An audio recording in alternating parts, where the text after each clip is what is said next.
Carson Holt's mansion stood like a monument to everything money could buy and nothing it could heal. White columns rose against the October sky. Perfectly maintained hedges lined the drive, and through windows that cost more than most people's homes, you could see the kind of wealth that opened every door in London except the one that mattered most. Inside, the silence was suffocating. 14 months had passed since the accident on the M4. 14 months since Carson had been sitting in a Singapore boardroom when his assistant's face went pale and she whispered that he needed to take a call immediately. 14 months since he'd heard the words that split his life into before and after. "Mr. Holt, there's been an incident. Your wife didn't survive. Your daughter is in surgery." He'd chartered a jet, flown through the night, arrived at the hospital to find Janis already out of surgery, her small body dwarfed by machines and tubes, and the surgeon telling him in that careful voice doctors use when delivering permanent news, "We did everything we could. The spinal damage is extensive. She'll live, but she won't walk." Sarah was already gone. His wife of 12 years, the woman who'd taught him that some things mattered more than profit margins, was being prepared for a funeral he couldn't comprehend planning. And Janis, his bright, dancing, laughing daughter, was lying in that bed with her legs that would never move again and her eyes that looked past him at something he couldn't see. The doctors he'd hired since then could have staffed a small hospital. Mumbai's top spinal specialist who pioneered experimental nerve regeneration techniques. The controversial Berlin surgeon who promised miracles. The Hopkins researcher who'd gotten 3 paralyzed patients to regain sensation. £8 million spent across 3 continents. And every consultation ended the same way.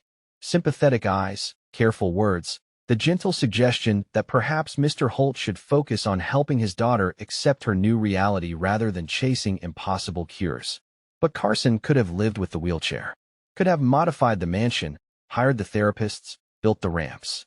The paralysis was cruel but concrete, something he could understand, plan for, manage. It was the silence that was killing him. 3 weeks after Sarah's funeral, Janis stopped talking. Not gradually, not with stuttering attempts at words that wouldn't come. She simply stopped. Woke up one morning, looked at Carson with those empty eyes, and when he asked if she wanted breakfast, she said nothing. Had said nothing since. The psychiatrist had words for it. Traumatic selective mutism with depressive features, complicated grief, dissociative response to overwhelming loss. Carson had simpler words. His daughter was disappearing. Her body was there in the wheelchair by her window, breathing and technically alive. But Janis herself, the girl who'd sung off-key in the shower and insisted on wearing mismatched socks and asked 10,000 questions about everything, was fading like a photograph left too long in the sun. He tried everything. Her favorite foods arrived untouched on expensive china. The golden retriever puppy he'd bought sat in its designer bed, whining for attention Janis wouldn't give. The private tutor read classic literature to a child who stared past her at the garden. The physiotherapist moved her legs through their exercises, and Janis let it happen like she was a doll, offering no resistance, but no participation either. "She's given up," the last psychiatrist had told him, a Harley Street specialist with degrees from Oxford and letters after his name that suggested he knew what he was talking about. "Sometimes, Mr. Holt, the body can survive what the spirit cannot. Your daughter is choosing not to heal." Choosing. The word had made Carson want to put his fist through the man's polished desk. What 10-year-old child chooses to live in a prison of grief? What kind of expert looks at a broken child and decides, "She's just not trying hard enough"? But he'd paid the invoice and added the psychiatrist's conclusions to the growing file of professional opinions that all said the same thing in different clinical language. "Your daughter is beyond our reach." Now Carson stood in his study on an October afternoon, surrounded by evidence of a power that meant nothing. Forbes covers with his face stared back at him from the wall. Photographs showed him shaking hands with prime ministers and CEOs. The shelves held awards and trophies from deals that had made him billions. His signature could move markets, close deals, open doors across 3 continents. But he couldn't make his daughter smile. Outside, the afternoon light was doing that thing it does in London in October, turning everything golden and beautiful and temporarily making you forget that winter is coming.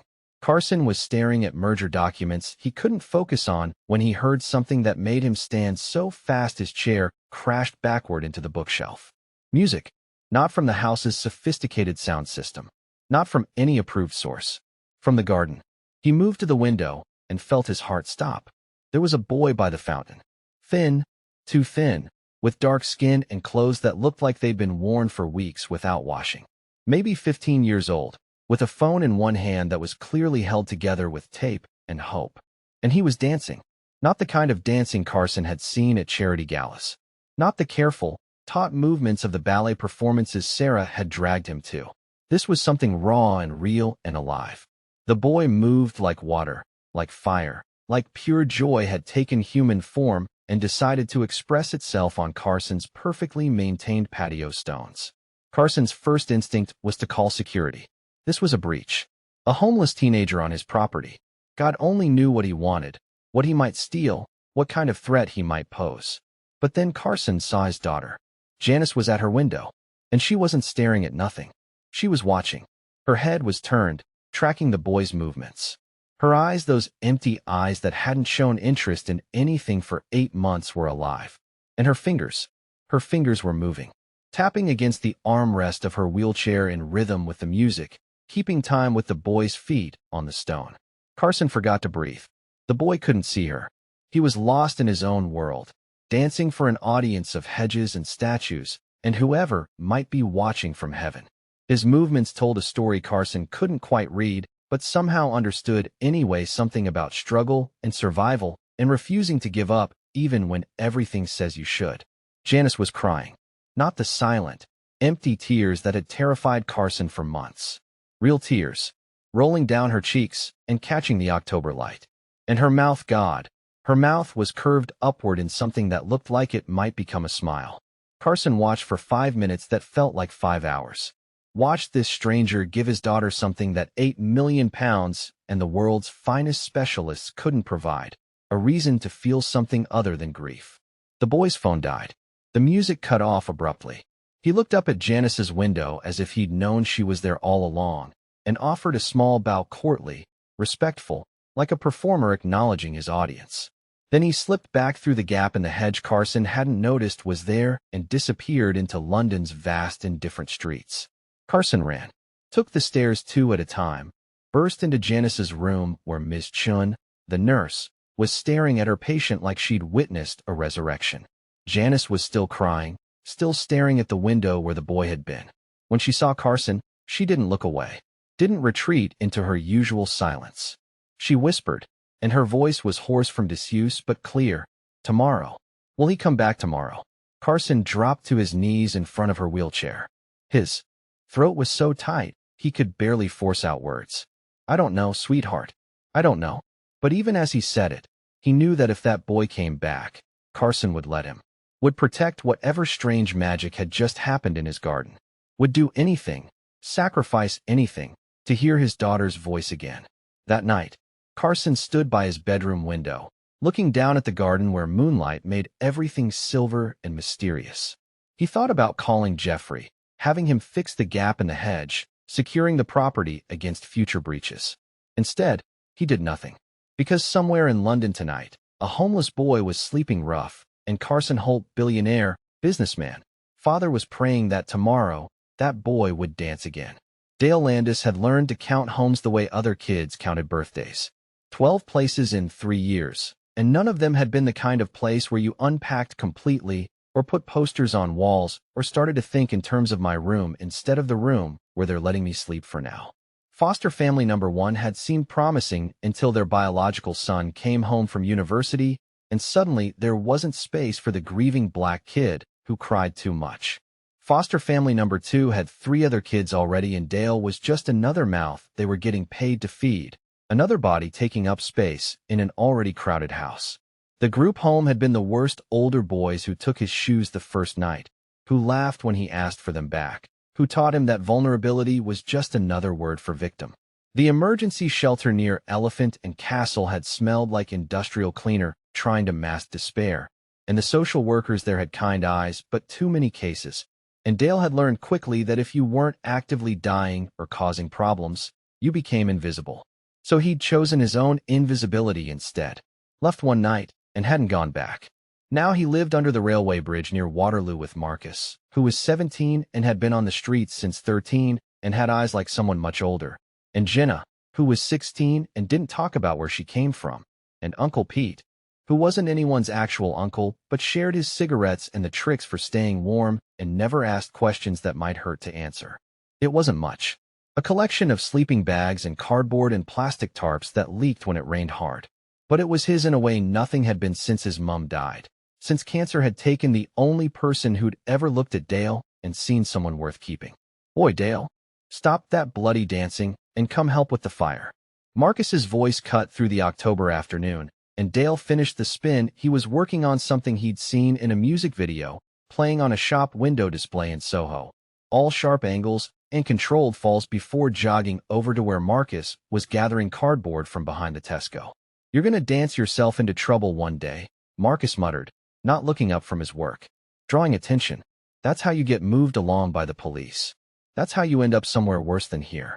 "I draw attention when I'm still too," Dale said, and his voice carried that cheerfulness that Marcus sometimes said was either Dale's superpower or his delusion. He hadn't decided which. Might as well give them something worth watching. This was Dale's philosophy, developed over 3 years of surviving. When you're hungry, dance until you forget your stomach. When you're cold, dance until your blood moves fast enough to warm you. When you're invisible, and homeless teenagers are always invisible until someone wants to move them along, dance until someone sees you. Not to beg. Dale never begged. But because moving meant you were still alive, still human, still refusing to disappear the way the world expected you to. His mom had taught him that, in those last months. She'd been a dancer herself, before Dale was born, before single motherhood and long shifts at the care home had worn her body down. Even in the hospital bed, even when the cancer had stolen her strength, she'd move her hands to music only she could hear. "When you stop moving, you start disappearing," she told him once, her voice thin but fierce. "So you keep dancing, Dale. No matter what. You keep moving, and you stay visible, and you remind the world you're still here." She died 3 weeks after that conversation, and Dale had danced at her funeral, and the social worker had looked at him like he was having some kind of breakdown. But Dale knew better. He was doing exactly what she'd taught him, refusing to disappear. 3 days ago, Dale had been exploring Mayfair the way he sometimes did. Not to steal, he had. Lines he wouldn't cross. Dignity that homelessness couldn't take from him, but just to see how the other half lived. To imagine. To dream about futures that seemed as distant as Mars, but were technically, possibly, maybe achievable if enough impossible things went right. He'd found a gap in a hedge, and through it, a garden that looked like something from the fairy tales his mom used to read him. White stone paths that probably cost more than most people's cars. A fountain with dolphins carved into it. Actual dolphins, the kind of detail that meant someone had spent real money making beauty just because they could. A house so massive it could have fit Dale's entire old neighborhood block inside it, with room left over for the corner shop. And at an upstairs window, a girl. White, blonde, maybe 10 years old. In a wheelchair, but that wasn't what caught Dale's attention. It was her eyes. Empty. The exact kind of empty Dale remembered from his mom's last month, when the morphine and the cancer had taken everything but her body's stubborn habit of breathing. The look of someone who was technically alive but had already started the process of disappearing. Dale knew that look. Had almost worn it himself after his mom died. Would have disappeared completely if he hadn't remembered to keep moving, keep dancing, keep reminding himself and anyone watching that he was still here, still human, still worth seeing. So yesterday, he'd slipped through that gap and danced. Not for money, there was no one there to give it. Not for attention, he'd made sure no one spotted him. He danced because this girl looked like she needed someone to dance for her.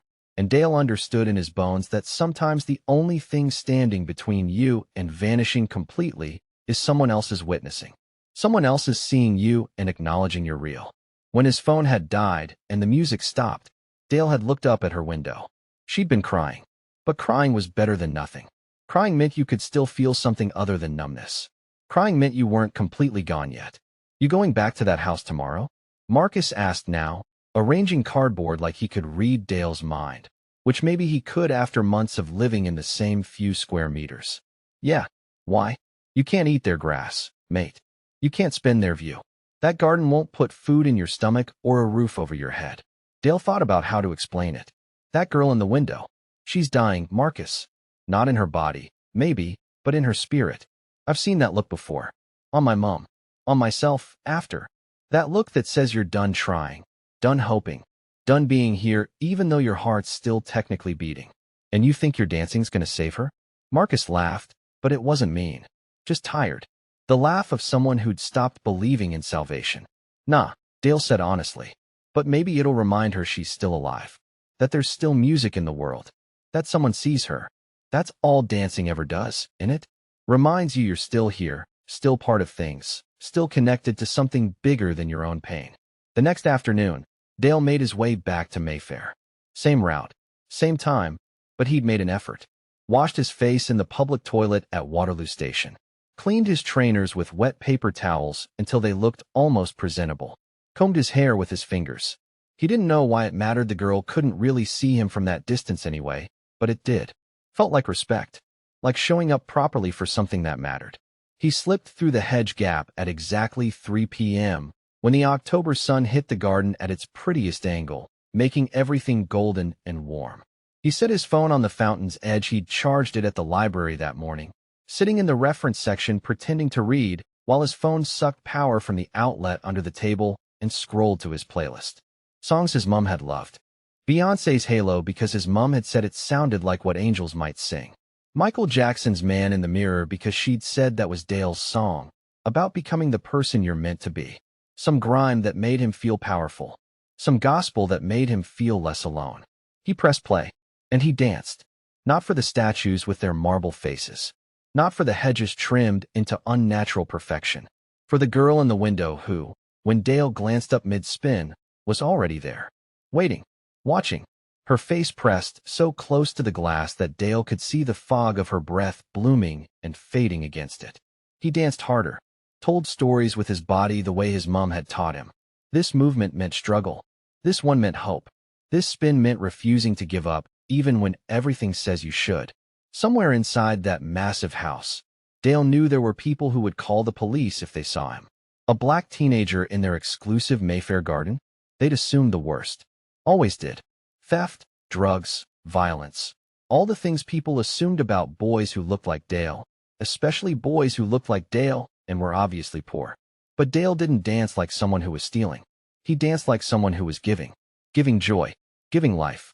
Giving beauty for free to someone who looked like she needed it more than she needed anything money could buy. Giving the only thing he had that was worth anything. His ability to move, to hope, to refuse to disappear. When his phone died 20 minutes later, the battery never lasted as long as he wanted. Dale looked up one last time. The girl's hands were on her wheelchair armrests. She was leaning forward, straining toward the window like she wanted to break through the glass. Her mouth was moving, forming words Dale couldn't hear but could feel. Dale waved. Just a small gesture. Acknowledgement between two people who'd somehow found each other across impossible distances of class and circumstance and fate. The girl slowly, shakily, like it took everything, she had raised one hand and waved back. It was the smallest gesture, barely anything. But to Dale, who understood what it cost to move when your spirit wanted to stay still, it felt like witnessing a resurrection, like watching someone decide to come back to life. He bowed, deep and respectful, the way his mom had taught him performers should always acknowledge their audience. Then he slipped back through the hedge and disappeared into London's vast landscape of people who don't matter to people who do. Tomorrow, he decided, he'd try to dance for 30 minutes. Maybe bring a portable charger he could borrow from Uncle Pete. Maybe learn a new move to show her. Maybe keep reminding this disappearing girl that someone saw her, someone danced for her, someone thought she was worth the effort.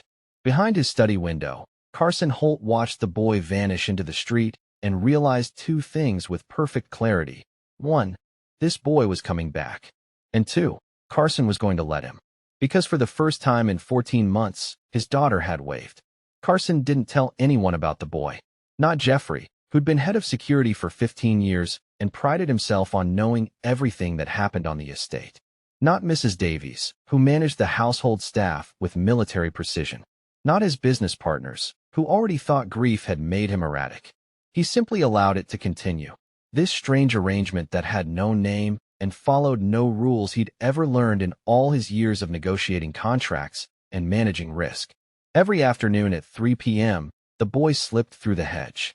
Every afternoon, Janis was at her window 15 minutes early, waiting with an intensity Carson hadn't seen in her since before the accident.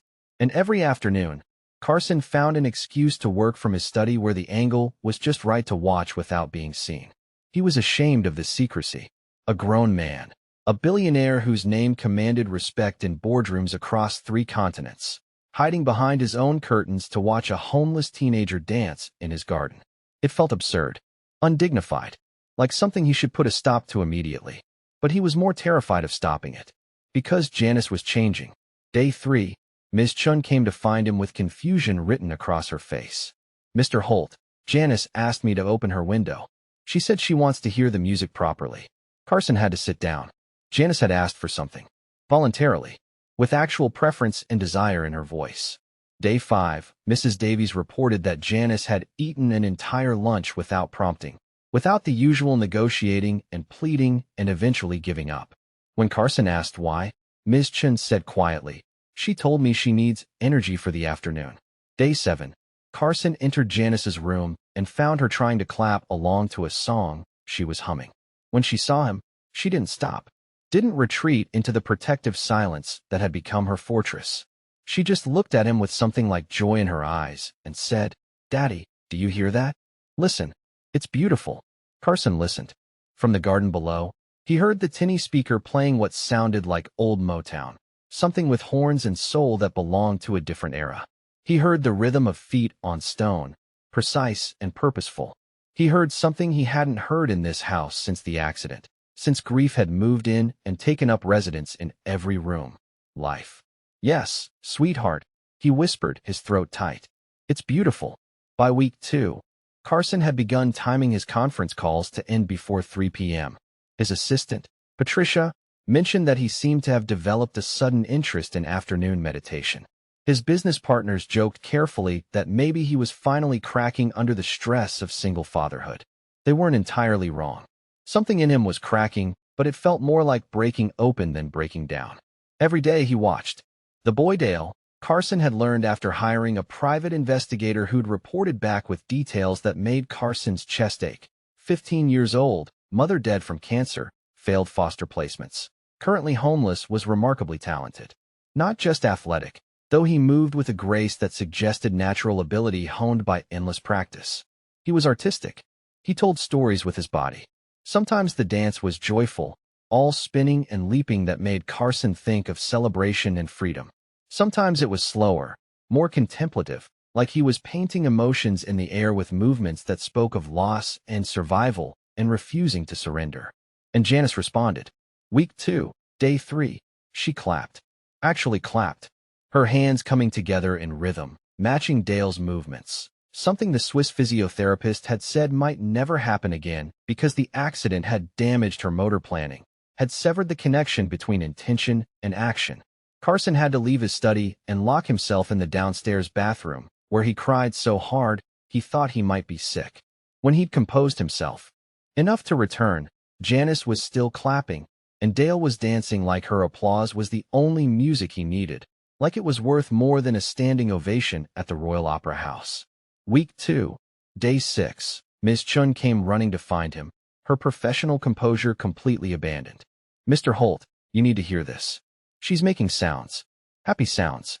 They stood together in the hallway outside Janis's room, listening to her hum along to a melody drifting up from the garden. Not words yet, but music. Her voice participating in the world again, instead of locked away in the silence that had terrified Carson more than any diagnosis. Ms. Chin said quietly, "Whatever's happening in that garden, Mr. Holt, please don't stop it. I don't care if it's unconventional.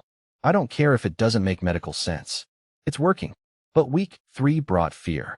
Carson woke at 2 a.m. from a nightmare so vivid he couldn't immediately remember it wasn't real. In the dream, he'd called the police on Dale. They'd arrested him for trespassing, dragged him away while he protested that he was just dancing, that he wasn't hurting anyone.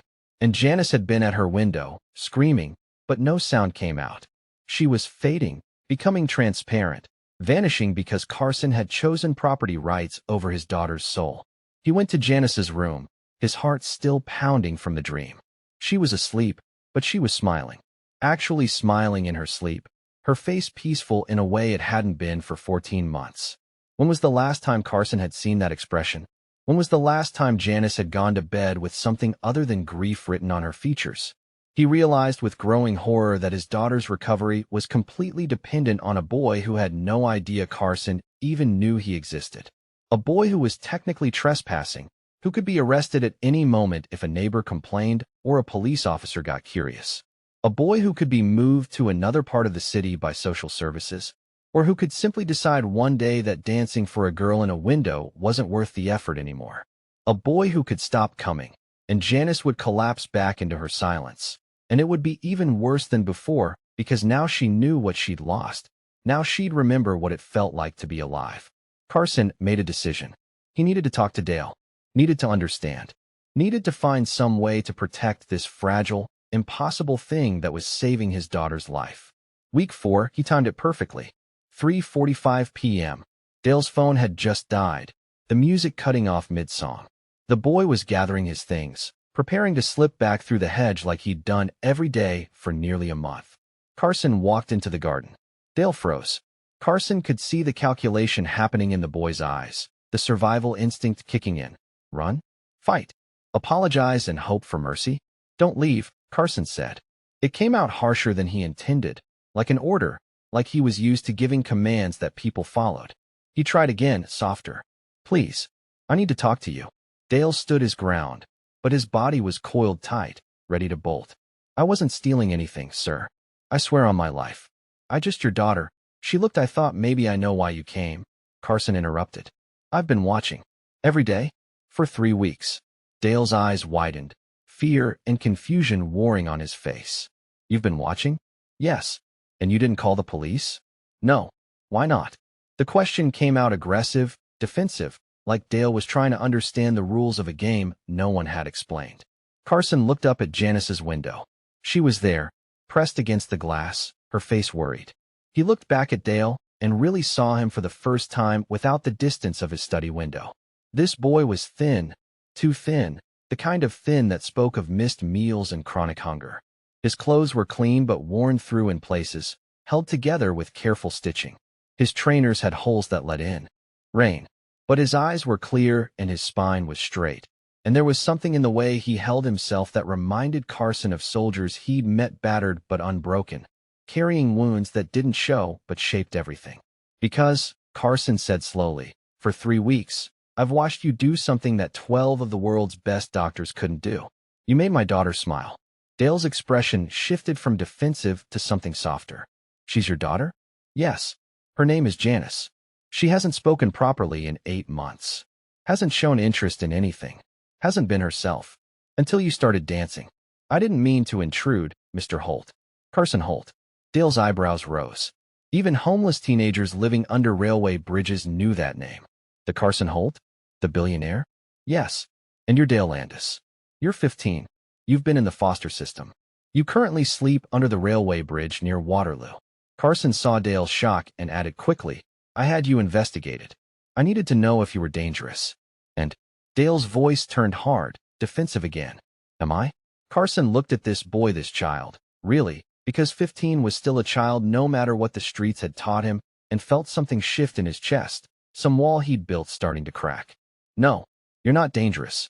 You're remarkable. And I need to ask you something. What? Why do you dance? It was the question Carson had been circling for weeks, unable to answer, unable to understand. Why would a boy with nothing waste precious time and energy dancing for a girl who couldn't respond, who couldn't pay him, who couldn't give him anything in return? Dale was quiet for a long moment, and Carson could see him deciding whether to answer honestly or with whatever protective lie might keep him safe. Finally, Dale said, when my mom was dying, she got so she couldn't move much. Just lying in the hospital bed, you know? And I could see her disappearing. Not dying, disappearing. Like she was becoming less real every day. Like she was fading into the background of her own life. So I started dancing for her. In her room. The nurses thought I was mental, but I didn't care. I danced because as long as I was moving, she could see me. And as long as she could see me, I knew she was still there. Still present. Still part of the world. Dale's voice cracked. When you're moving, You're not disappearing, sir. You're too busy living to vanish. And I saw your daughter at that window, and she looked like my mom looked. Like she was disappearing. So I thought maybe if I danced, she'd remember she's still here. Still alive. Still part of things. Carson felt his throat close. This boy, this homeless, black 15-year-old who society had discarded and forgotten, understood Carson's daughter better than any psychiatrist with their degrees from Oxford, better than any specialist with their expensive credentials and sophisticated equipment. Did it work? Carson asked quietly. With your mother? Dale smiled, but it was the saddest smile Carson had ever seen. She died anyway. Cancer doesn't care about dancing. But that last week, she watched me every day, and she was there. Really there? Present. Herself. So yeah, it worked. They stood in the garden as the October afternoon faded into evening, the light going golden and then amber and then gray. Finally, Carson said, would you come back tomorrow? You mean you want me to keep coming? Yes, but I need to pay you now. Dale's response was immediate and firm. I don't dance for money. That makes it a job. I dance because it matters. Because she matters. Carson stared at this boy who had nothing and was refusing payment from a man who could write him a check that would change his entire life. Then what do you want? Dale looked up at Janis's window. She was waving, tentatively, hopefully. Dale waved back. Permission, he said, to keep coming. To not have to sneak through the hedge like I'm doing something wrong. To know I won't be arrested halfway through a dance. To know this is allowed. You have it, Carson said. You have my permission. You have my gratitude. You have. He stopped because he'd almost said you have my respect, but he wasn't sure if he was ready to admit that yet.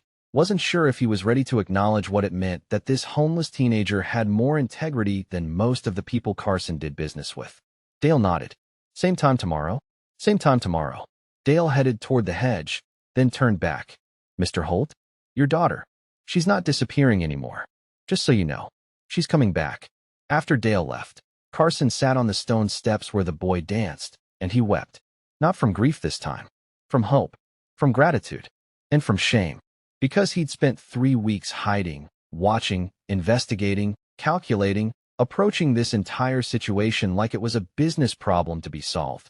While this homeless teenager had simply shown up every day and given freely what Carson couldn't buy with all his billions. Genuine care. Upstairs, Janis was singing. The sound floated through the open window, and Carson tilted his face toward it like a man who'd been in darkness so long he'd forgotten the taste of light, forgotten what it felt like to believe good things were still possible. Coming back, he whispered to the empty garden, to the October twilight, to whatever forces had sent Dale through that hedge. She's coming back. The physiotherapist was due at 4 p.m., but Carson had moved the appointment to 5 p.m. because he could not, interrupt the 3 p.m. dancing. This was how completely Dale had become woven into their lives. Carson Holt, who once didn't adjust his schedule for prime ministers, who'd made heads of state wait while he finished reviewing contracts, now planned his entire day around a homeless teenager's performance slot. Dale didn't come through the hedge anymore. Carson had Jeffrey install a proper gate, small, unobtrusive, painted to match the hedge so it didn't disturb the aesthetic, with a code that Carson had written on the back of his business card and handed to Dale 3 days ago. So you never have to sneak again, he'd said, and Dale had stared at that card for a full minute, turning it over in his hands like it was something precious, before tucking it carefully into his pocket like it was worth more than the billions the name on it represented. Today, Dale had brought something new, a small Bluetooth speaker, better quality than his phone. Uncle Pete won it in a card game, he'd explained when Carson asked, his voice carrying that careful neutrality kids use when they're not sure if the truth will get someone in trouble. Said I could use it for the afternoon. The music was clearer now, richer. The bass had depth, the treble sparkled, and Carson could actually hear the lyrics instead of just the melody's ghost. Dale had created a playlist specifically for Janis. Carson knew this because he'd heard Dale testing it yesterday, standing in the garden muttering to himself, yeah, she'll like this one. This one's got hope in it. This one makes you want to move. Carson watched from his study. He'd given up pretending he was working. His laptop was open to the same document it had been open to for an hour, the cursor blinking mockingly at the end of an unfinished sentence. The merger papers sat untouched on his desk. His phone was on silent. Because right now, the most important thing Carson Holt needed to do, the only thing that mattered in the entire world, was witness. Dale was dancing to an old Sam Cooke song, "A Change Is Gonna Come." Carson recognized it from his own youth, from the vinyl records his father had played on Sunday mornings. Dale's movements were fluid, powerful, telling a story of struggle and persistence and refusing to give up even when everything says you should. His arms reached toward the sky like he was trying to pull down hope itself. His feet struck the stone with purpose, with determination, with the kind of certainty that comes from having nothing left to lose. It was one of the most beautiful things Carson had ever seen, and he'd owned Picasso's, had stood in the Louvre, had commissioned sculptures from artists whose waiting lists were 5 years long. At her window, Janis was fully engaged. She was no longer just watching, she was participating. Her upper body swayed in rhythm with Dale's movements. Her hands danced in the air, making patterns that mirrored his, like she was learning a language she'd forgotten she knew. Her face was bright with concentration and joy, lit from within by something Carson had thought lost forever. Then it happened. Janis put her hands on her wheelchair armrests. Carson saw it, and his breath stopped. She'd done this before, tested the position, gripped the armrests like she was preparing for something. But she pushed. "No," Carson whispered to his empty study. "No, sweetheart, don't hurt yourself. Please don't." But she wasn't stopping. Her arms were shaking with effort, her thin shoulders trembling with the strain. Her face was fierce with determination, with a kind of focused intensity Carson recognized from Sarah, from the way his wife had looked when she was absolutely certain about something and nothing would change her mind. And then she rose. Not much. Maybe 6 inches. Her legs didn't hold her, they couldn't. The doctors had all said they never would. The spine damage was too extensive, the nerve pathways too severed.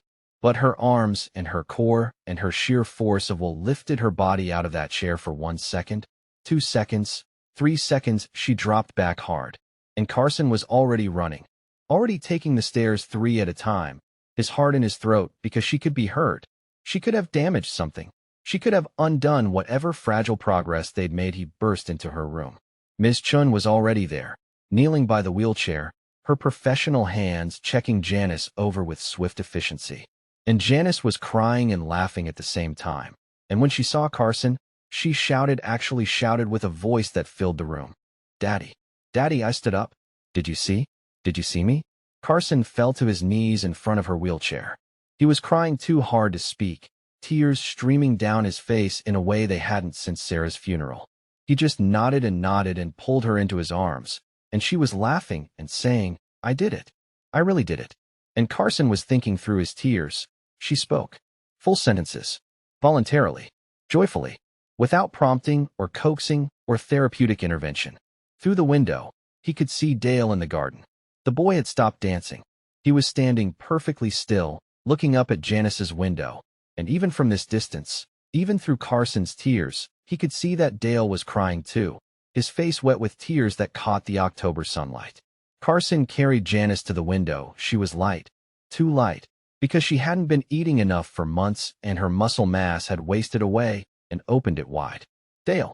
Janis called out, her voice hoarse from disuse but clear and strong. "Dale!" I stood up. "For 3 seconds. Did you see?" Dale wiped his eyes with the back of his hand and grinned up at her, and his smile was like the sun breaking through clouds. "I saw, Janis.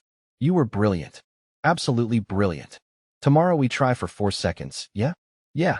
She was bouncing in Carson's arms with excitement, her legs dangling uselessly but her spirit fully, completely, impossibly alive in a way Carson had thought he'd never see again. Carson looked down at Dale and mouthed, "Thank you." Dale mouthed back, "She did it herself." But they both knew that wasn't entirely true. She did it herself. Yes, the strength came from her body, the determination from her will. But she did it because Dale gave her a reason. Because he showed up every day and reminded her that movement was possible, that joy existed, that someone believed she was worth dancing for. That evening, Carson called an emergency meeting with Janis's medical team. Over video conference from his study, he showed them the recording from the nanny cam he'd installed in Janis's room weeks ago. He told himself it was for safety, not surveillance, though he wasn't sure he believed his own justification. The Swiss neurologist watched Janis stand and said flatly, "Impossible." The Harley Street psychiatrist watched Janis laugh and said with barely concealed amazement, "Remarkable." The physiotherapist watched Janis's arms shaking with effort and leaned closer to her screen. Mr. Holt, her upper body strength has increased dramatically. What have you been doing? What exercises? What equipment? Carson thought about how to explain. There's a boy. He dances. For her. In the garden. Every day?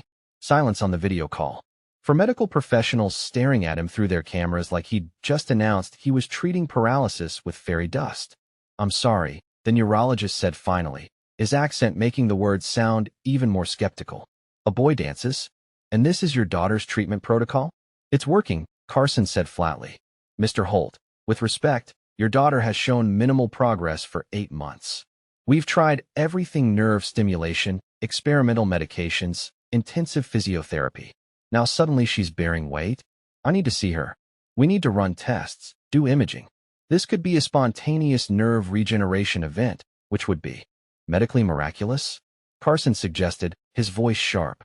Yes, it is. I was going to say medically significant, the neurologist continued stiffly. We should document this. Study it. If her spine is healing spontaneously, we need to understand why. This could change how we treat spinal injuries. Her spine isn't healing, Carson interrupted. Her spirit is. And I don't need you to study that. I need you to support it. The psychiatrist cleared her throat. Mr. Holt, if I may, sometimes the psychological component of recovery is underestimated. If this boy's dancing is giving Janis motivation, hope, something to work toward, that could absolutely translate into physical progress. The mind-body connection is more powerful than any medication, Carson finished. Yes, I'm beginning to understand that. After the call ended, Carson sat in his study, looking at the family photo on his desk. It was from 2 years ago, taken at Janis's 8th birthday party in the garden. Carson, Sarah, and Janis were all laughing at something he couldn't even remember what now. Some joke that had seemed hilarious in that moment of complete happiness. They looked like people who believed happiness was permanent, who thought their family was invincible, who had no idea that in 24 months their world would shatter. He picked up his phone and called Jeffrey. Sir? Jeffrey, the boy who comes to the garden. Dale Landis. I need you to watch over him. Watch over him, sir. Make sure he's safe. Make sure he gets here safely every day. Make sure he has whatever he needs. Food. Warm clothes. Whatever. Mr. Holt, if I may ask, what exactly is your plan here? Carson looked out at the garden, where the last light of October was fading into darkness, turning everything blue and mysterious. I don't know yet, but I know I can't let him leave. Sir, I don't mean keep him prisoner, Jeffrey. I mean I need to figure out how to make him stay. Permanently. How to give him a reason to be here that isn't just charity. That isn't just me throwing money at another problem like I always do. You're talking about adoption, sir? Jeffrey's voice was carefully neutral. The word hung in the air between them. Carson hadn't let himself think it fully until now, hadn't let the idea form completely in his conscious mind. Maybe. I don't know. Is that crazy? Jeffrey was quiet for a moment. Then he said, Sir, I've worked for you for 15 years. I've seen you make decisions worth billions in seconds. I've seen you trust your instincts on deals that everyone said would fail, and you've been right every time. You have good instincts about people, about what matters. If your instinct is telling you this boy is supposed to be part of your family, then I'd suggest you listen. After Jeffrey hung up, Carson stayed at his desk until midnight, researching. Fostering procedures in the UK. Adoption requirements. Cross-racial placement considerations. The legal challenges. The home visits and interviews and assessments. The social implications of a white billionaire adopting a black homeless teenager. It was complicated. Of course it was complicated. Everything real was complicated. But when Carson finally went upstairs to bed, he stopped by Janis's room and found her asleep with a smile on her face and a note on her bedside table in her careful, shaky handwriting. Tomorrow, for seconds. Carson picked up the note, folded it carefully, and put it in his wallet next to the photo of Sarah that he carried everywhere. We're going to try, he whispered to his sleeping daughter, brushing hair back from her forehead. For 4 seconds, and then 5, and then 6. We're going to keep trying until you run. And somewhere in South London, under a railway bridge, Dale was falling asleep thinking about tomorrow's playlist, about what songs might help a girl stand for 4 seconds instead of 3. Total word count, 2040. Carson's business partners requested a meeting, and he'd agreed to hold it in his home office. Neutral territory, they'd insisted, though Carson knew his home gave him the advantage. These were men who'd made billions alongside him, who'd stood with him through hostile takeovers and market crashes and the brutal years of building an empire. Now they sat in his study looking uncomfortable, their expensive suits somehow out of place among the books and family photos. "Carson," Michael Brennan began, shifting in his chair, "we need to discuss the situation." "Which situation would that be?" Carson kept his voice neutral, though he knew. Of course he knew.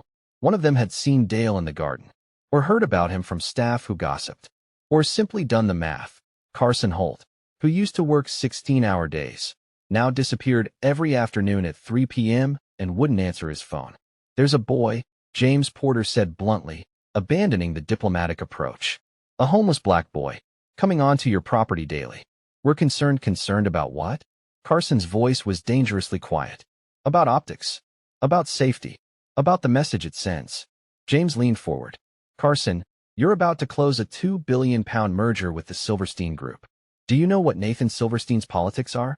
Do you know what he'll think when he finds out you're allowing unauthorized persons onto your property?" "Dale isn't an unauthorized person. He has my permission." "Carson."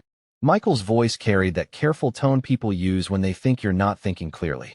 "We're your friends. We're telling you this for your own good. People are talking. Your neighbors have complained to the Residents' Association. There's a homeless teenager walking through one of London's most exclusive neighborhoods every day. It makes people nervous. He doesn't wander," Carson said, each word precise.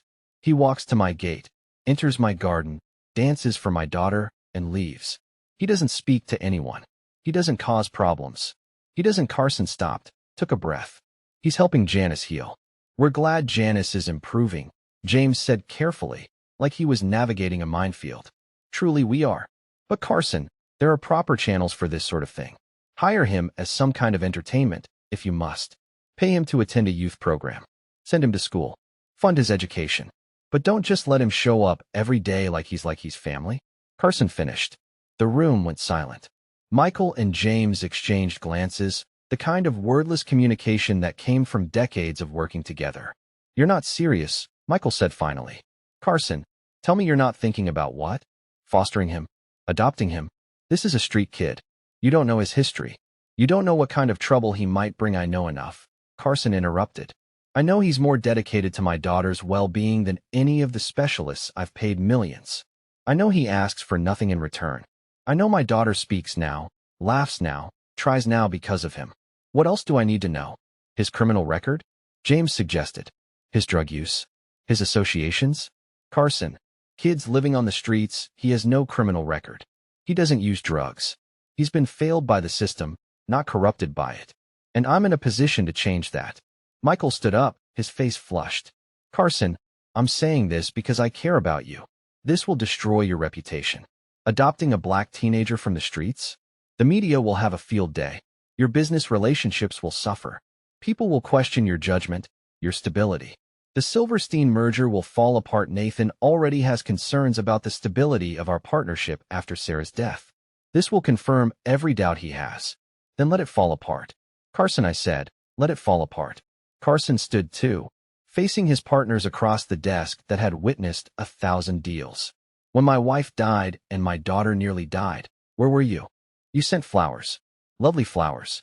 You sent cards with appropriate sentiments. You offered to handle business so I could grieve. Very kind. But you know who actually helped? You know who actually gave my daughter a reason to live?" He pointed toward the garden, where through the window they could see Dale setting up his speaker for the afternoon session. A 15-year-old boy with nothing. Not your expensive doctors. Not your sympathy cards. Not your business advice about maintaining appearances and protecting my brand. Him. Dale. A child you're calling a situation gave my daughter back her voice. So if I have to choose between a £2 billion merger and the person who saved my daughter's life, that's not even a choice. "You're not thinking clearly," Michael said, his voice rising. "You're emotional. You're grieving. I'm finally thinking clearly," Carson interrupted, his voice sharp. "For the first time in 14 months, I'm seeing what actually matters. And it's not money. It's not mergers. It's not maintaining relationships with people who would ask me to choose profit over the person who gave me my daughter back." James and Michael exchanged another glance. Then James said quietly, If you do this, if you pursue fostering or adopting this boy, we're pulling out of the Silverstein deal. And we're restructuring the partnership. We can't be associated with whatever experiment this is. We have our own reputations to consider. Then pull out. Restructure. Do what you need to do. I'll do what I need to do. They left without another word. Carson watched them go from his window, two men in expensive suits, climbing into expensive cars, driving back to their expensive lives where everything could be quantified and controlled and risk could be managed with spreadsheets. Then he looked down at his garden, where Dale had started dancing to a song Carson recognized, Stand By Me. Janis was at her window, singing along. Her voice was getting stronger every day. Yesterday, she'd stood for 7 seconds. Tomorrow, she might stand for 8. Carson picked up his phone. Jeffrey, I need you to get me a family solicitor. The best one in London. Someone who specializes in fostering and adoption. And Jeffrey? I don't care what it costs. 2 weeks later, Carson invited Dale to have dinner inside the house. Dale looked terrified, standing at the back in trance like he might bolt at any moment. I'm not dressed for I'm not, sir. I can't, Dale, Carson said gently. It's just dinner. Please. They ate in the breakfast room, not the formal dining room with its intimidating chandelier and portraits of Holt ancestors. Carson had ordered takeaway fish and chips because Jeffrey had mentioned it was Dale's favorite. Janis joined them, still in her wheelchair, but sitting straighter now, more present, more herself. Dale, Carson began after they'd eaten, after the awkward small talk had faded, I want to ask you something. And I need you to be completely honest with me. Dale tensed immediately. Did I do something wrong? No. God, no. You did everything right. That's why I need to ask. What are your plans? For your future? Dale looked confused. My plans? Where do you see yourself in a year? 5 years. Dale laughed, but it was uncomfortable, defensive. Sir, kids like me don't make 5-year plans. We make it through the winter plans. We make I hope I don't get moved to another borough plans. I'm not the kind of person who gets to have a future like that. Why not? Because I'm a black kid with no family and no money living under a bridge. The world's not exactly throwing opportunities my way. Carson leaned forward. What if I did? What? What if I threw an opportunity your way? What if I offered you a home? Stability? School? A future? Dale's eyes widened. Mr. Holt, you can't just, that's not how it works, why not? I have a massive house with empty bedrooms.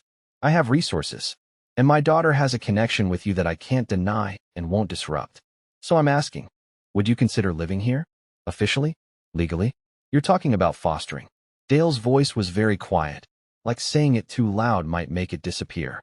Maybe adoption eventually, if you wanted. But yes, initially, fostering. Why? Dale asked, and his voice cracked. Why would you do this for me? Carson looked at his daughter, who was watching this conversation with huge eyes and barely breathing. Then he looked at Dale. Because you did something for me that I couldn't do for myself. You gave me my daughter back. Because you're 15 and living under a bridge when you should be studying and dancing and being a child. Because I have the ability to change your life, and I'd like to. If you'll let me. People will judge you, Dale said. Your neighbors, your business partners, everyone. They'll say you're crazy. Or that I'm using you. Or worse things. Let them. Mr. Holt, Dale, for the past 14 months, I've made decisions based on what other people think, what's proper, what's logical. And my daughter stopped speaking.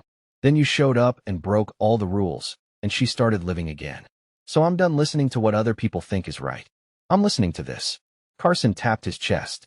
And this says you belong here. Dale was crying now, tears streaming down his face. I don't know how to be in a family. I don't remember how. I might break things. I might do everything wrong. Then you'll break things and do things wrong, and we'll figure it out together. That's what families do. Janis, who'd been silent until now, reached across the table and took Dale's hand. Please stay, she said simply. I need you. Dale looked at her, then at Carson, then down at the table where his fish and chips had gone cold. When he looked up, he was smiling through his tears. Okay, he whispered. Okay, I'll stay. The legal process was complicated. Child Services investigated, asking questions about Carson's motivations and Dale's background.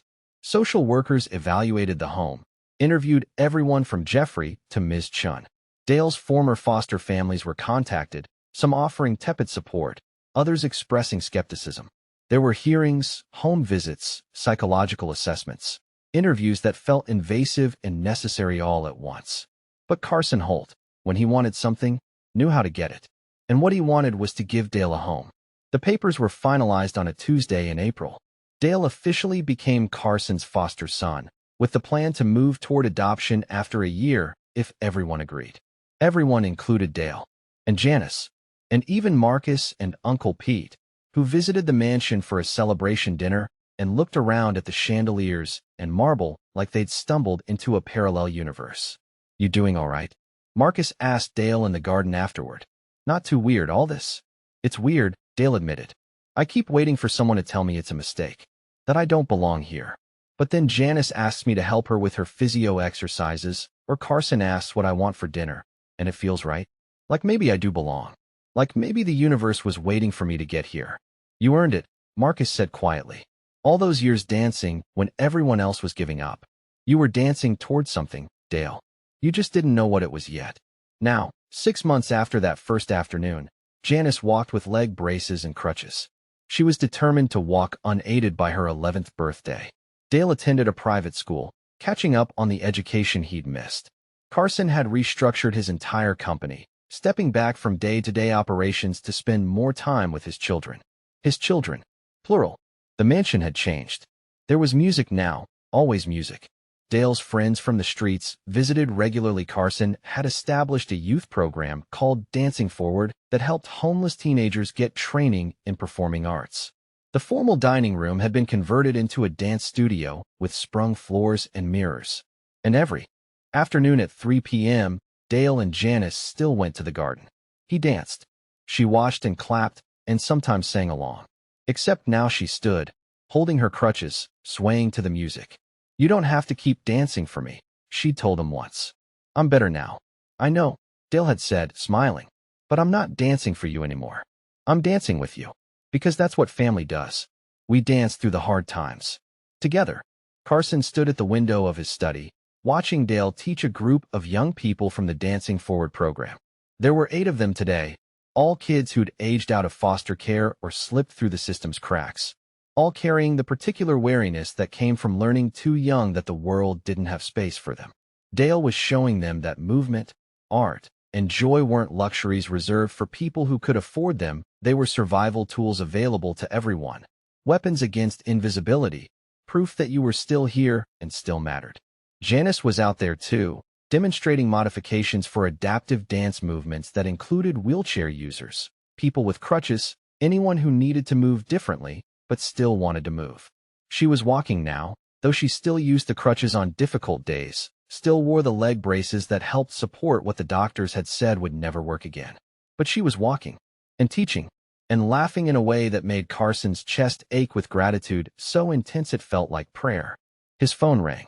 The screen showed Nathan Silverstein's name, and Carson almost didn't answer. After the partnership restructuring, the Silverstein deal had indeed fallen apart, taking approximately £400 million with it. Michael and James had pulled out of multiple ventures, restructured the company in ways that reduced Carson's control and income. The business press had been brutal. Holt's breakdown. When billionaires lose their way, the cost of grief. But Carson answered. "Nathan, Carson, I hope I'm not interrupting." Silverstein's voice carried none of the judgment Carson had expected. "I want to talk to you about your youth program. Dancing Forward. What about it? I want to invest. Not as a business venture, as a donation. My daughter saw the news coverage about Dale. The story about the homeless boy you fostered, the one who helped your daughter recover. She asked me why we don't do things that matter. Why we just make money instead of making a difference." And Silverstein paused. I couldn't answer her, Carson. I had no answer. So here's my answer. £10 million to Dancing Forward. No strings attached. No publicity required. Just help more kids like Dale. Carson had to sit down. "Nathan, I don't thank me. My daughter shamed me into it. She's 13 and apparently has a clearer moral compass than I do. The money will be transferred Monday." After the call ended, Carson walked out to the garden. The April afternoon was warm, the kind of day that made London feel almost Mediterranean, and the garden was alive with music and movement and voices that carried hope instead of despair. Dale saw him and grinned, his face bright with sweat and joy. "Carson, watch this." He executed a complex sequence that ended with a leap that seemed to defy gravity, and all the young people cheered, and one girl, maybe 16, with scars on her arms that spoke of battles Carson didn't want to imagine, tried to copy the move and fell and laughed and tried again. Janis clapped and said, "Dale, teach me that one." "You'll need to ditch the crutches first," Dale teased, but his voice was gentle, encouraging, the voice of someone who understood the difference between a challenge and a cruelty. "Then I'll ditch them. By my birthday. Watch me." Carson sat on the stone steps where he'd first seen Dale dance. Those same steps where a homeless teenager had performed for an audience of one and changed everything. Jeffrey appeared beside him with 2 cups of tea, because Jeffrey always knew when quiet moments needed accompaniment. "Quite the journey, sir," Jeffrey observed, handing Carson a cup. "Yes," Carson agreed, watching Dale demonstrate a move in slow motion so the others could follow. "Quite the journey. Regrets?" Carson watched Dale grab Janis's hands and spin her in a careful circle, both of them laughing. Janis's crutches abandoned on the grass like she'd outgrown them already. He thought about Michael and James, who no longer returned his calls. About the lost merger and the £400 million that had evaporated like morning mist. About the whispers at business events, the careful distance his former colleagues maintained, the way people looked at him now like he'd done something simultaneously admirable and foolish. "None," he said, and meant it. Not a single one. Because Carson had learned something that all his Harvard education and decades of business success had never taught him. Wealth wasn't what you accumulated in bank accounts and investment portfolios. It was what you gave away. It was who you chose to love when the world told you not to.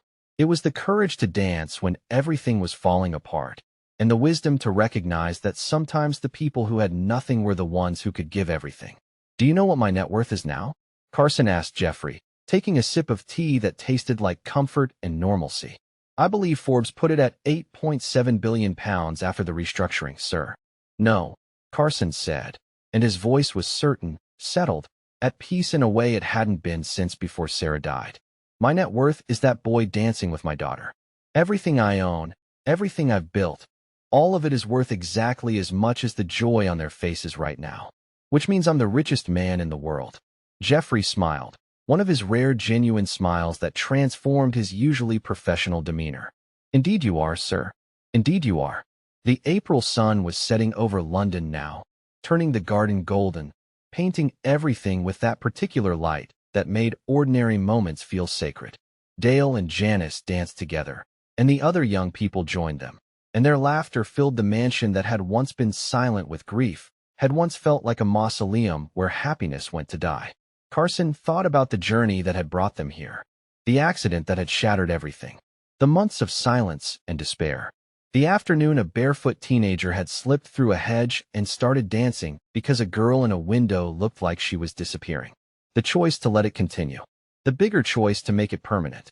He thought about Sarah and wondered if she could see this. Wondered if she knew that their daughter was dancing again, that their family had grown in ways neither of them could have predicted, that grief hadn't been the end of their story but a dark middle chapter leading to something unexpected and beautiful. Dale executed another leap, and this time 3 of the young people tried it with him, and 2 fell, and 1 almost stuck it, and they were all laughing, all moving, all refusing to disappear. Janis called out, "Dad, come dance with us."